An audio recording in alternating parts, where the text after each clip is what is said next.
두 번째 시간 시작하겠습니다.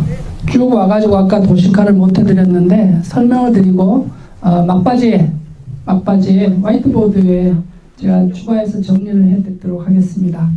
두 번째 시간은 한 3분의 1 정도는 영상정보 처리기기 도면에 대해서 도식화된 이미지에 대해서 좀 설명을 올리고 그 다음에 홈네트워크, 홈오토메이션 쪽 관련해서 설명을 좀 드리고 마지막으로 정리를 하는 시간으로 갖고 그리고 질의응답하고 마치도록 하겠습니다. 많이 지치고 힘드시죠? 저도 사람인지라 지치고 힘듭니다.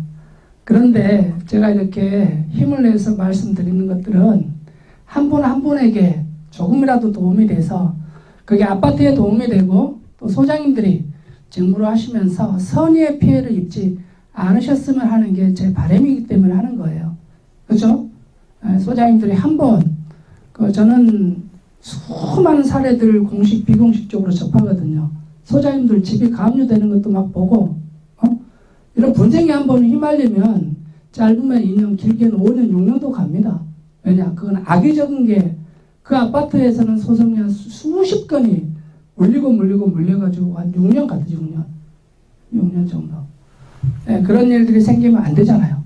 혹여 상대가 누구더라도 악의적으로 온다 할지라도 우리가 서류상으로 절차상으로 내용상으로 중대한 말하자는 없으면 우리는 피해볼 일 없습니다.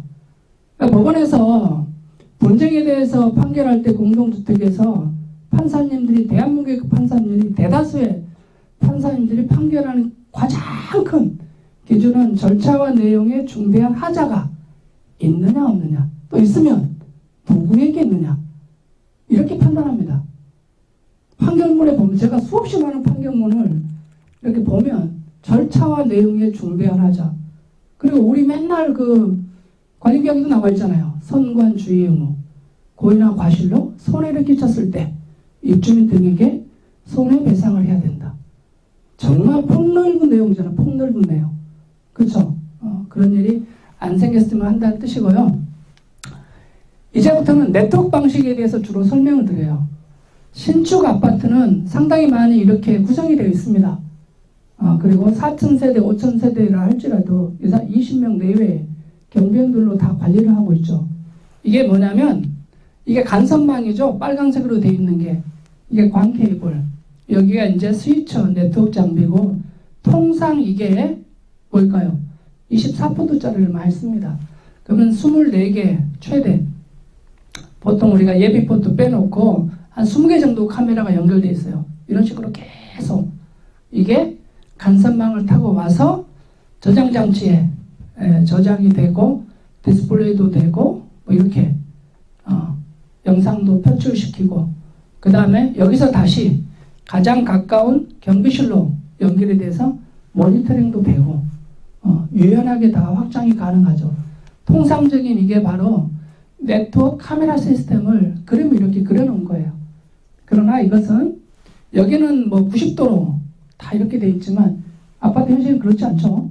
배관 배선명을 타고 뭐 몇만 미터 지금 2,000개가 넘어가는 카메라는 광 케이블만 15,000m 정도가 깔려요. 아파트에 15,000m면 어마어마한 길입니다. 아파트에 그 정도가 깔리면. 그 다음에 아까 제가 뭐라 그랬죠? 케이블이 UTP 케이블이 2,000개면 한 20만 킬로인가요? 20만 미터인가요? 곱하기 100 해야 되죠. 100 이렇게 된다는 거고 이게 이제 이거하고 이거의 그림의 차이는 뭐냐면요. 잘 보세요. 여기 똑같죠? UTP 와서 스위처 왔다가 광케이블 가서 저장 장치에 이 저장 장치가 16채널짜리가 있고 보통 우리가 4, 8, 16, 32, 64, 72, 막 128 이렇게 가요. 기억나시죠? 4채널짜리, 8채널짜리, 뭐 16채널짜리 곱하기 2에서 32채널짜리 그게 곱하기 64채널짜리 또는 뭐 이렇게 대기업에서 나눈 거에 보면 72채널짜리 또 하나는 뭐가 있어요? 128채널짜리 모 지자체에 있는 아파트에서 120개 카메라를 128채널짜리 저장 장치에 설계를 해서 공사를 했습니다. 그러니까 저장 장치 하나밖에 아파트에 없는 거예요. 관공서는 백업이라고 그래가지고 128채널짜리 옆에 하나 더 두게 할 수 있습니다. 만약에 첫 번째 녹화 장비에 문제가 생기면 두 번째 녹화 장비에 자동 백업을 할 수 있게, 그리고 첫 번째를 수리해서 다시 그 두 번째 있는 저장 데이터를 첫 번째로 옮기면 되잖아요. 뭐 고장이 나도 조금 안전하죠. 고장이 안 나면 되지만. 근데 아파트에는 그렇게 못하죠. 아파트에는 장충금을 예비로 못하게 합니다. 118채널짜리 고장이 나면 어떻게 될까요? 설날, 뭐 연휴 때, 휴가 때 128채널이 데이터가 없는 거예요. 그냥 그 저장 장치 하나인데 하나가 날아가 버렸잖아요. 원래는 가장 이상적인 것은 달걀을 한 그릇에 담아두지 않는 것처럼 저장 장치를 분산하는 거예요. 분산. 128채널이면 보통 64채널짜리 두 개를 권장을 합니다. 통상 하나에 다 넣지 않기를 권장을 하죠. 그런데 우리는 신축 아파트가 아니고 대부분 다 기축 아파트에 한정된 공간 내에 저장 장치를 두고 모니터를 두고 막 일해야 되는 상황이잖아요. 그럼 아까 제가 말씀드린 것처럼 3,000개의 카메라를 설치하는데 이런 방식으로 하면 이게 설치가 되게 여기 다 해도 안 돼요. 이 안에다가 다 설치를 해도 감당이 안 됩니다. 그럴 때는 보통 이런 식으로 이제 설치를 하는 거예요.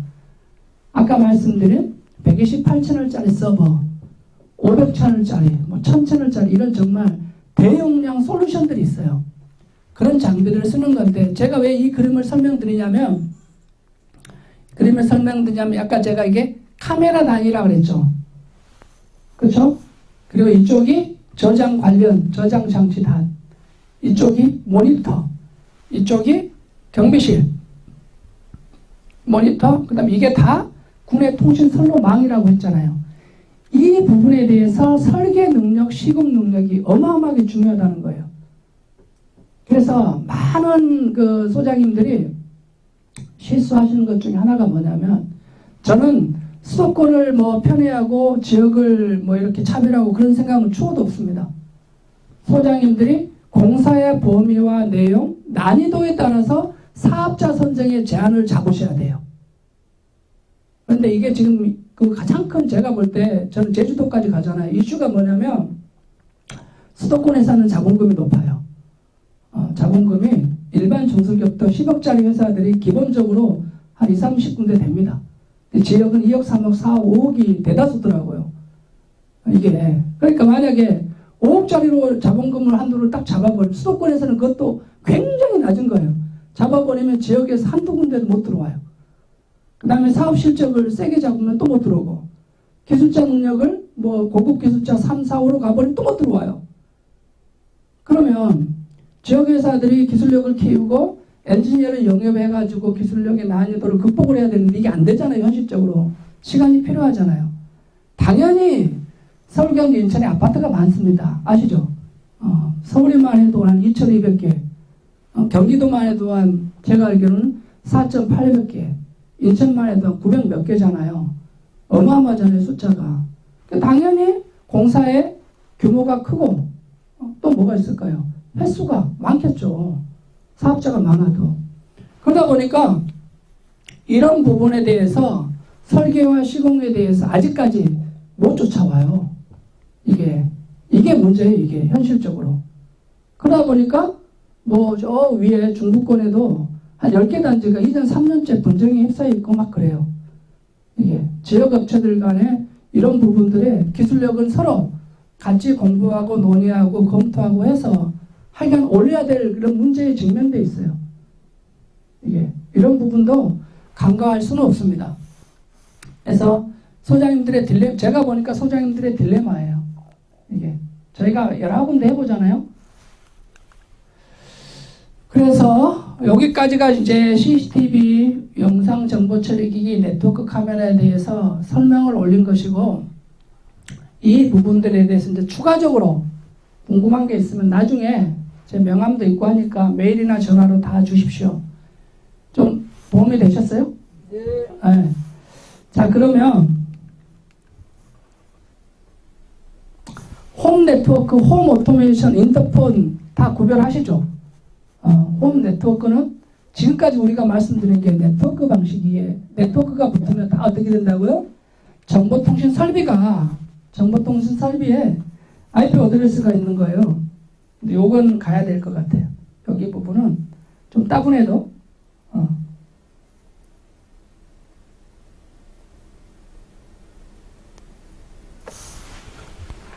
이걸 이해를 하시면 좋아요.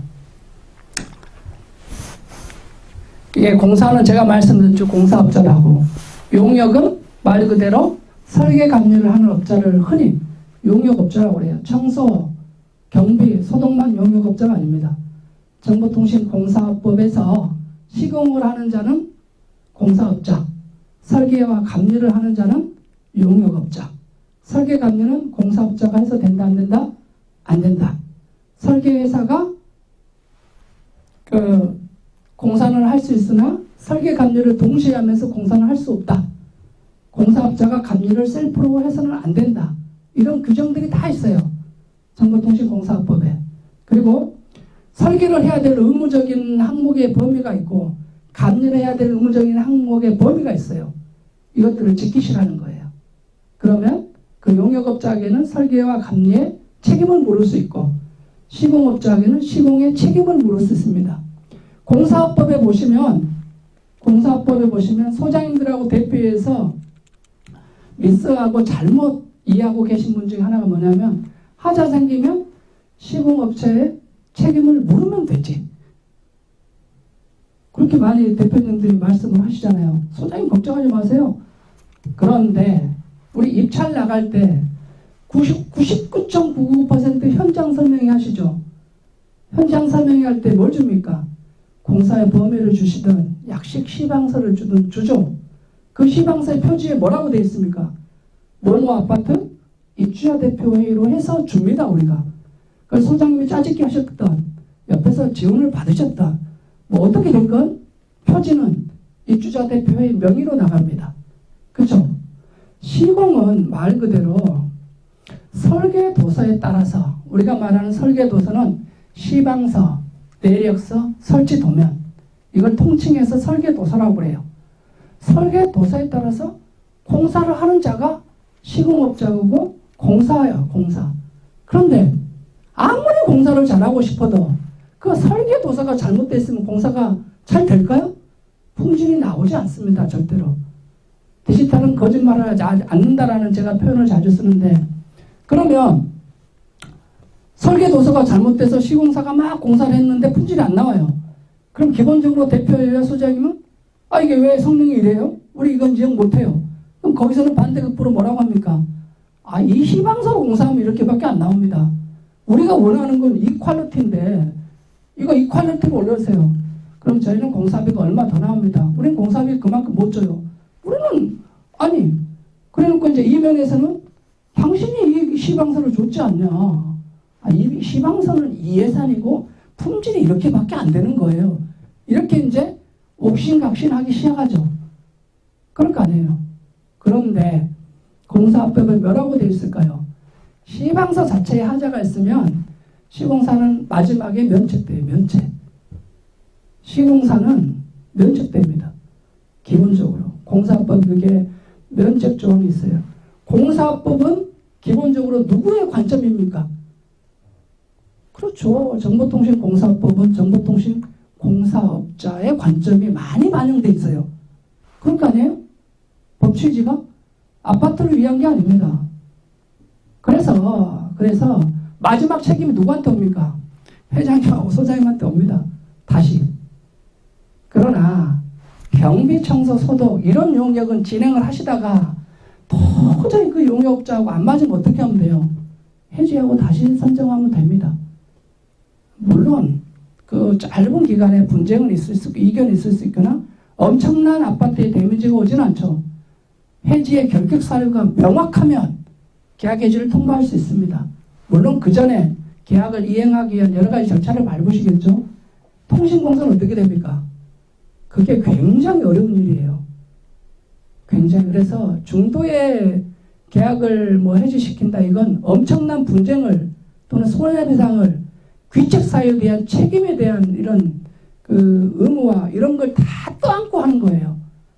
그리고 그 분쟁 기간에는 그 시스템 못 씁니다. 이해되시죠? 다시 돌아오면 그런 분쟁이 있으면 안 된다는 뜻이에요. 그래서 여기를 제가 강조한 이유는 이것은 영상정보 처리기기, 홈네트워크, 홈오토메이션, 인터폰 시스템, 방송 시스템, 승강기, 비상통화장치, 뭐 기타 등등 소방방송 통신 중에 소방전기 통신 중에 소방전기를 뺀 정보통신 부분에 대해서는 다 들어가요. 이게 선로가 정보통신 설비냐 아니냐 막 다들 이거 무슨 카메라하고 뭐 저장장치하고 모니터겠죠. 여기 보면 뭐라고 나와 있습니까? 정보통신 설비란 유무선 광선 그 밖에 전자적 방식으로 쭉 가다가 뭐라고 나와요? 기계, 기구, 선로 및 그 밖에 필요한 설비를 말한다. 이걸 정보통신 설비라고 해요. 광케이블, UTP 케이블, 동주 케이블 전부 다 정보통신 설비에 해당합니다. 정보통신 설비에 전원을 넣는 선로 역시 다 정보통신 설비에 해당해요. 이 정보통신 설비에 네트워크가 들어가냐 안 들어가냐의 차이라고 그랬잖아요, 제가. 그렇죠? 그래서 홈 네트워크는 말 그대로 간선망은 뭡니까? 광케이블이에요. 그렇죠? 공용부의 간선망은 다 광케이블이고 세대에 UTP 케이블이 들어간 세대가 있고 광 케이블이 들어가 있는 세대가 있습니다. 아파트는 지금 아직까지는 광 케이블이 못 들어가고 있어요. 그래서 각 세대에 뭐가 있습니까? 월패드라는 게 있고 그 월패드에 수많은 디바이스가 연결되어 있죠. 그게 유선도 있고 뭐 무선도 있고 IoT도 있고 온갖 것들이 연결되어 있고 도어락이 있고 막 붙어 있죠. 그리고 공용부용은 뭐가 있습니까? 서버가 있고 백본이 있고 뭐 방화벽이 있고 뭐 UPS가 있고 막 이러잖아요. 굉장히 복잡해지죠. 그래서 얼마 전에 모 방송사에서 세대 월패드가 해킹이 돼가지고 막 혹시 보셨어요? 그게 해킹이 되면 이제 전유부가 또 그렇게 해킹이 되는 그 아파트는 기본적으로 전체 세대가 해킹이 됐다고 봐야 돼요. 왜냐? 세대 다이렉트로 들어왔을 때는 이게 다 뭘로?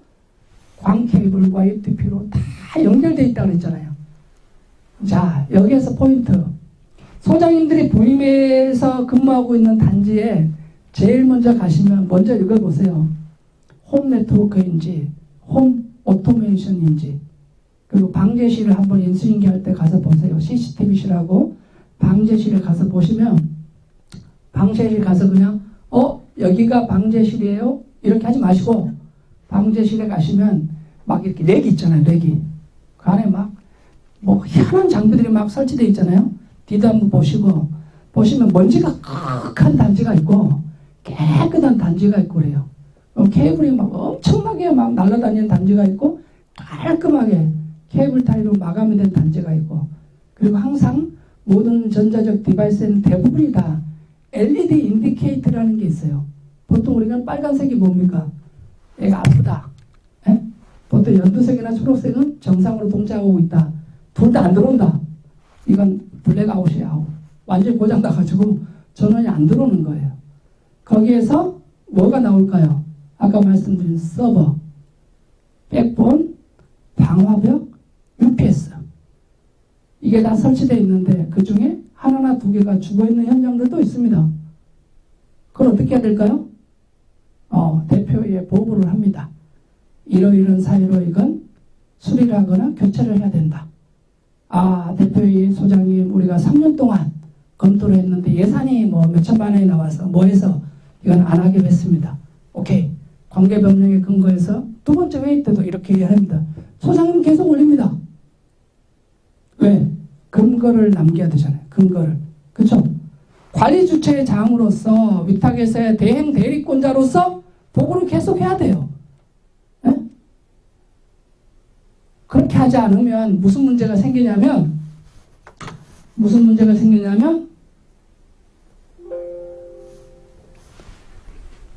혹시 이게 어디 거냐면요. 아파트 관리신문 5월 10일자 그 기사인데 보셨어요?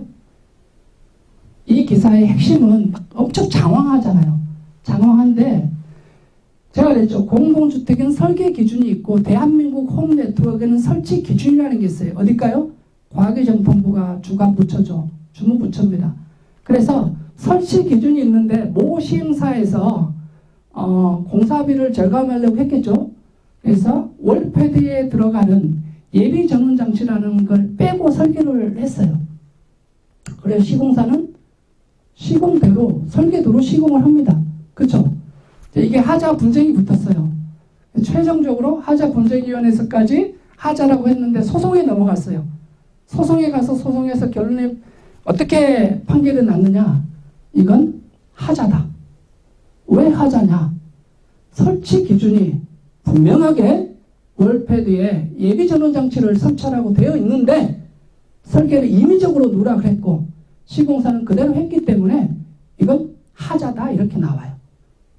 그래서 전국적으로 혹시 신축 아파트에 근무하고 계신 소장님들이 하자 적산을 하고 통신하실 때 세 가지의 통신 쪽에 포인트가 있습니다. 첫 번째, 얘는 이미 판례화되고 있죠. 이걸 체크하시고, 두 번째, 영상정보 처리기기가 하자가 많아요. 세 번째, 버름식 주차차장기도 하자가 많습니다. 이걸 하자 적산팀이나 부무팀한테 검토해서 반영하라고 이야기를 하시면 좋습니다. 자, 제가 왜 이걸 말씀드리냐면 이 역시 설계, 아까 그랬죠. 시공사는 뭐 했습니까? 설계 나온 대로 시공을 했을 뿐이에요. 그런데 하자 판정이 나잖아요. 법은 뭐에 따라서 합니까? 법령과 규정과 지침과 규정에 근거해서 판결할 수밖에 없어요. 이건 이 내용이 이 내용이에요. 자, 그 다음에 이건 경상남도에서 있었던 일인데 각 지자체에서 품질 점검단이라는 걸 만들고 있어요. 아마 제가 볼 때 광주광역시도 만들어줄 텐데 만들어졌거나 진흥형 홈네트워크 나와 있죠. 진흥형 홈네트워크의 하자가 너무 많아요. 신축 아파트에. 왜 그럴까요? 첫 번째, 나오질 않는 기술을 가지고 분양을 합니다. 현실이. 왜? 입주는 저 위잖아요. 막 광고를 해야 되고 좀 더 분양가를 높여야 되고 수익을 내야 되니까 검증 않는 기능과 하드웨어, 소프트웨어로 막 분양을 해요. 그리고 나서 분양을 하고 나서 이제 개발을 하고 시공을 할 때 전부 어떻게 합니까? 분리발주를 합니다. 제품 납품사, 서로 포설을 하는 팀, 하드웨어 설치팀, 심지어 소프트웨어 설치팀, 기타 등등. 소장님들이 입주 현장에 딱 가서 보시면 아무리 불러도 본인들 책임이 아니라고 그럽니다. 그렇게 해서 시공사는 굉장히 많은 수익을 가져가죠. 근데 관리 현장에서는 굉장히 힘들어지시죠. 또 한 가지 결정적인 것은 이 홈 네트워크에 제가 아까 뭐라고 말씀드렸냐면 무선은 거의 없고 다 유선이라고 그랬죠. 간선방이 뭘까요? 광케이블. 그리고 아까 CCTV 중에서도 네트워크 카메라 방식에서는 간선방이 뭘까요? 광케이블. 주차 차단기 뭘까요? 광케이블. 전관 방송 뭐 합니까? 요즘은 다 거의 IP로 하죠. 광케이블. 동일한 광케이블을 가지고 이 수많은 디바이스들을 다 연결시키니까 어떻게 됩니까 이게? 제대로 동작을 안 합니다. 하자가 많고 심지어 지하주차장 디밍, LED 디밍, 승강기 호출, 비상벨 온갖 것들이 통신 선로망에 다 연결돼 있어요.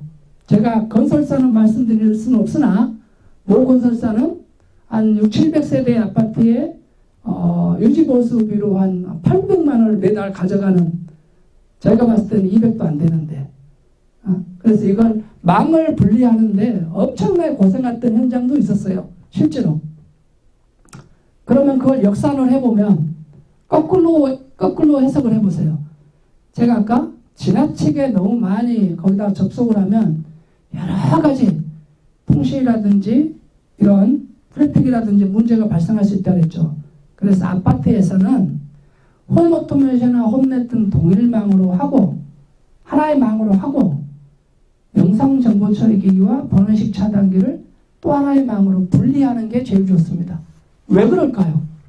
이유는 하나밖에 없어요. 홈넷, 홈어떤 쪽은 뭐가 있습니까? 전유부.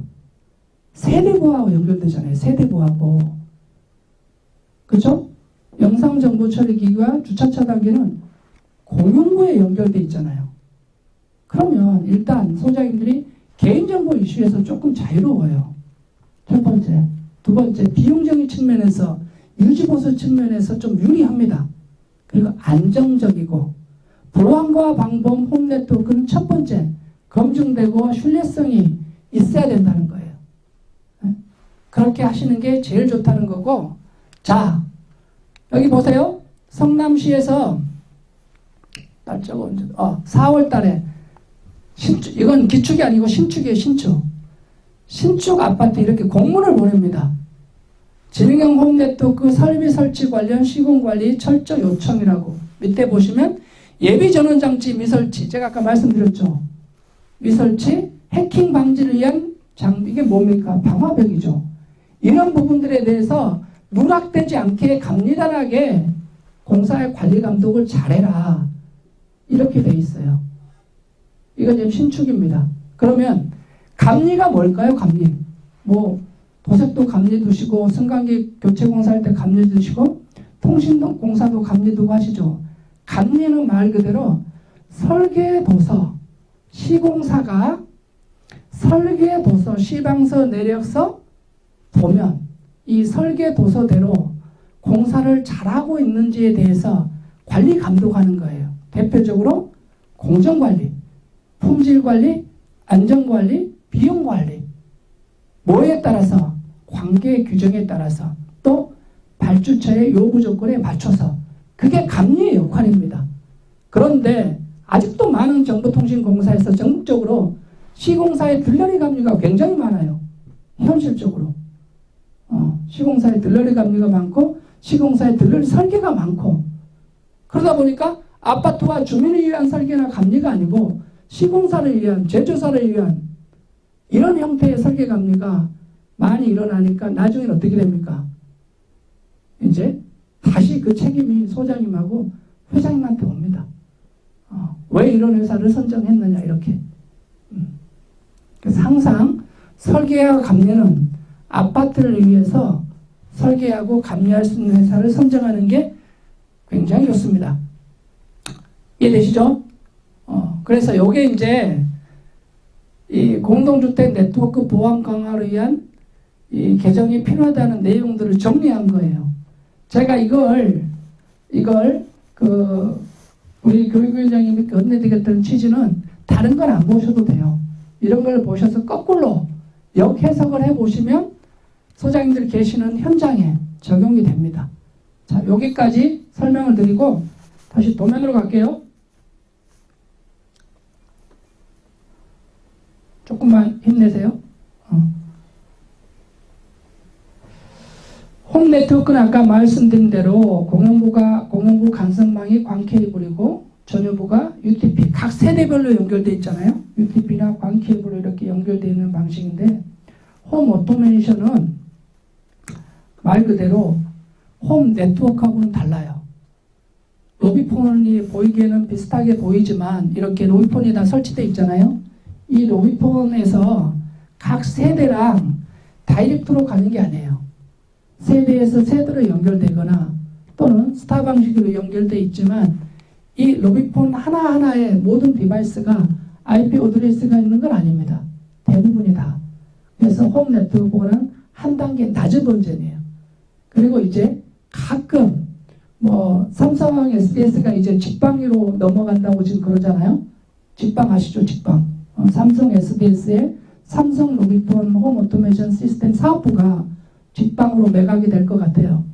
현대통신, 코컴 코맥스, 또 몇 개의 군소 회사들, 경동도 있고 그렇죠.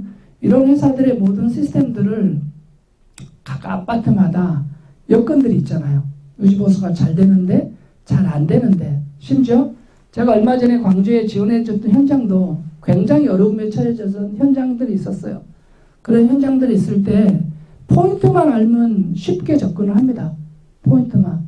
그런데 애로사항이 있으시면 알려주시고, 여기서 제가 말씀드릴 건 홈 네트워크에서는 월패드의 장충금을 사용할 수 있죠. 월패드가 없으면 홈 네트워크의 기능이 상실됩니다.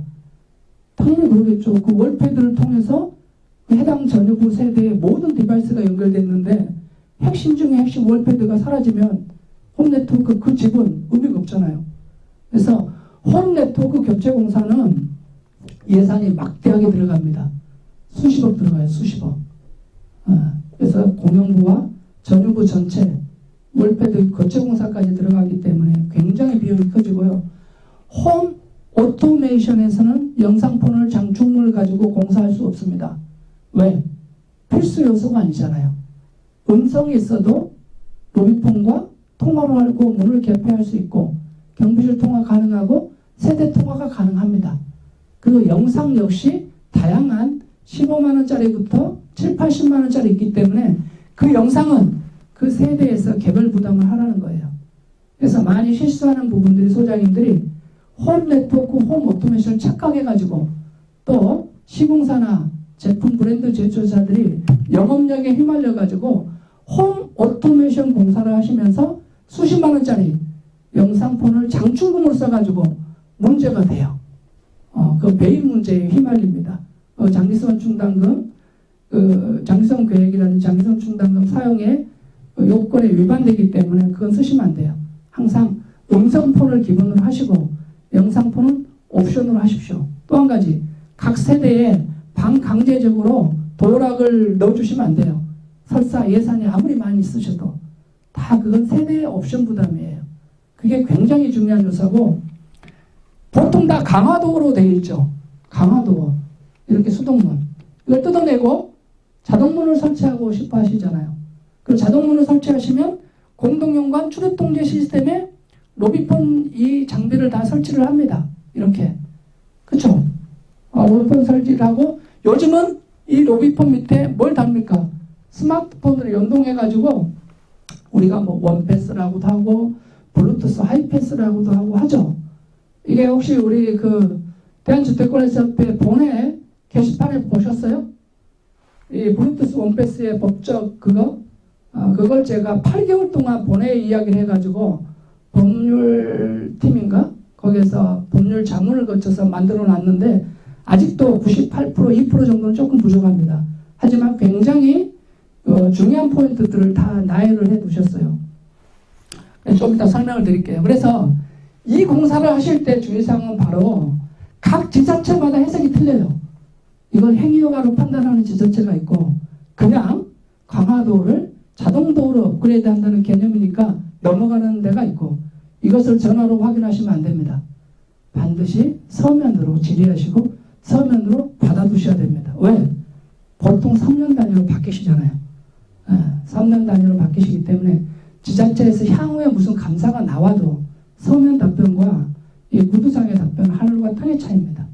그래서 이게 각 지자체의 차이가 있는 가장 중요한 요소이기 때문에 행위허가를 할 것이냐 안 할 것이냐, 이건 반드시 지자체에 문의를 하시라는 거예요.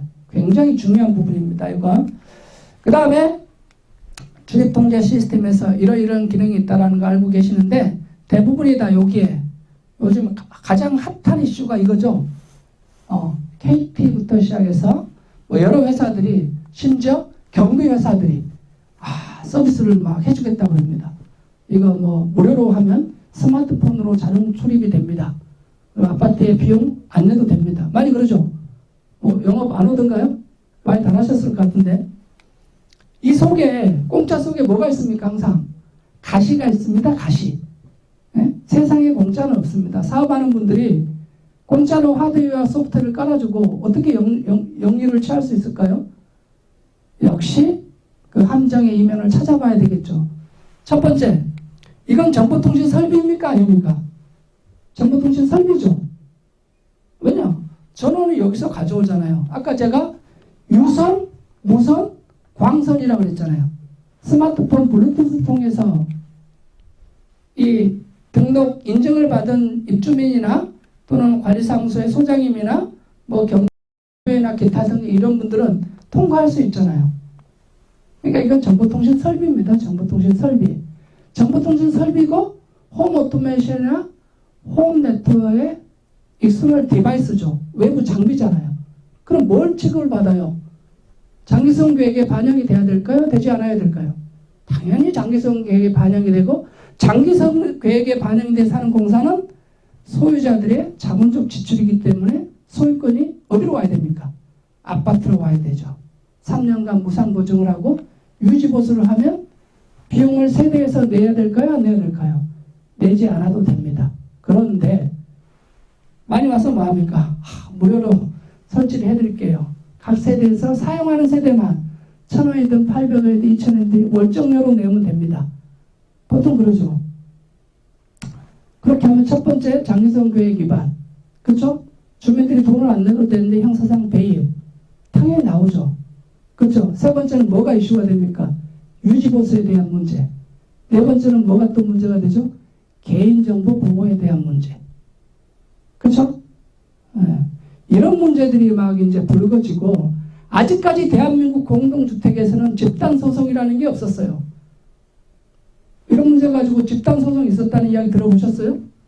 근데 이게 아무리 인증을 받고 했다 손 치더라도 그게 불법 대부협처라든지 또 다른 여러 가지 다른 목적으로 아파트 주민들의 정보가 팔려나가가지고 문제가 됐을 때 누군가가 책임을 져야 되겠죠. 집단소송이 충분히 제기될 수 있습니다. 그래서 아까 제가 말씀드렸죠. 사업자들은 사업을 해서 매출과 이익을 여러 가지 방법으로 취할 수 있습니다. 그분들의 방식이니까. 하지만 공짜라고 전부 다 좋아하지 마시고, 그럴 때는 좋은 제안이고 감사하다. 하지만 우리가 공동주택이니 공동주택의 관계법령에 문제되지 않는다는 것을 서면으로 갖고 와라. 그게 아무리 대기업이라 할지라도. 대기업들이 본인들이 장비를 개발하고 납품을 할까요? 다 중소기업 끼고 하죠. 그렇기 때문에 대표님들은 설마 대한민국 굴지의 대기업 ABCD가 하는데 우리한테 거짓말 할 것이냐. 브랜드에 대한 신뢰도 때문에 거실 수 있죠. 하지만 소장님들이 그걸 기본적으로 신뢰를 전제로 하시되 절대로 그걸 고지고대로 받아들이지 마시라는 거예요. 특히 공짜일 때 또는 대폭적인 할인이 이루어질 때 순식간에 분쟁에 휘말릴 수 있습니다. 이런 걸 제가 수없이 제기를 했고 우리 본회장님께도 말씀을 올렸고 그래서 그 자료가 올라온 겁니다. 그 자료가 꼭 보십시오. 굉장히 중요한 요소입니다. 그래서 기축 아파트에는 아까 제가 말씀드린 대로 이런 방식이 있어요. 이런 방식. 세대에게 UTP 케이블이 이렇게 연결됩니다. 그러나 각 디바이스에는 IP는 없어요. 네트워크 방식이 아니고 이건 이제 홈 오토메이션 방식에서 스타라고 해가지고 개별적으로 가대, 영상폰, 음성폰 이렇게 연결되는 방식이 있고 이건 1층에서 2층, 2층에서 3층, 3층에서 4층 이렇게 가는 끝 마지막 층까지 동축선, 영상선, UTP 데이터 통신선이 쫙 올라가요. 이건 버스 방식이라고 그래요. 이런 것들은 우리가 이 예시와 예시는 홈 오토메이션 방식으로 되어 있는 대한민국 공동주택의 유형이고 홈 네트워크 방식은 어떻게 되어 있다고요? 각 세대에 어떤 형태의 어느 브랜드든 월패드가 다 설치되어 있어요. 그리고 그 월패드와 서버가 연동이 다 되어 있습니다. 여기에 제가 설명을 드리고 아까 제가 말씀드린 게 이제 이런 거예요. 이런 거. 이거는 이제 그 기술의 속도, 기술의 발전 속도 또 공동주택 정보통신 시스템의 진화된 속도를 법령이 못 쫓아가서 생기는 이런 문제들이에요. 이건. 그러나 공동주택은 소장님들 알고 계시는 더 전문적으로 관리하시는 공동주택관리법과 자치관리규약과 주택관리업자 및 사업자 선정 지침 3개의 틀로 하시되 관계 법령을 꼭 검토를 하셔야 됩니다.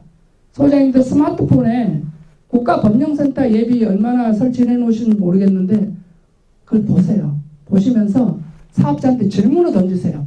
소장님이 바쁘시니까 다 하시려고 하지 마시고 이게 관계법령에 저촉되지 않는지를 내한테 알려달라 이렇게. 굉장히 중요한 요소입니다. 그렇게 하시고 사업 추진하셔도 절대 늦지 않아요. 리스크 있는 건 감내를 하지 마십시오. 이제 이런 것들이 다 이런 솔루션들이에요, 지금. 이게 다 뭘로 담겨 있습니까? UTP나 광케이블로 연결되어 있어요. 전부 다. 예. 자, 여기까지 제가 설명을 드리고, 이제 여기 화이트보드에 정리를 좀 하면서 오늘 2시간 스터디에 있어서의 제가 설명드렸던 내용들 한 번 다 정리해 보고자 합니다. 여기까지 제가 설명드린 것 중에서